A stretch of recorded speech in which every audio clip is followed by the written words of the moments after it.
Nung bata ka ba, naranasan mo na dalhin sa guidance office? O naranasan mo rin bang lumapit sa isang guidance counselor para humingi ng advice? Akala ng karamihan ng guidance and counseling ay nandyan para parusahan yung mga makukulit o para magbigay ng advice, but no, hindi yun yung trabaho nila. Kaya ngayong araw, pag-usapan natin kung ano nga ba yung guidance and counseling.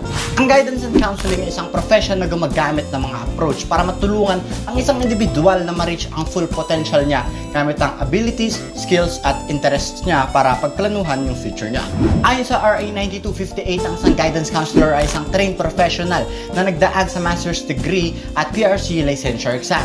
Sila ay specialized sa career guidance, personal counseling, at human development. May iba't ibang services sila katulad ng counseling, psychological testing, research, placement service or paglalagay siya sa tamang lugar kung saan ka fit, at pagtuturo ng guidance and counseling ng subject. Ngayon natin naalisin yung mga misconceptions tungkol sa guidance and counseling dahil ang purpose nito ay una para magbigay ng ethical, relevant, efficient, at effective na guidance and counseling.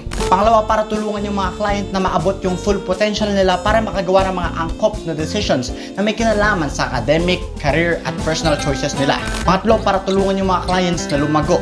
Pang-apat, siguraduhin na competent at lisensyado yung mga professionals. And lastly, magkaroon ng improvement, paglago, at protection yung profession nila. Sabi, merong approximately 5,500 na guidance counselors dito sa Pilipinas. Malaking kakulangan yan kasi napakarami natin dito sa Pilipinas.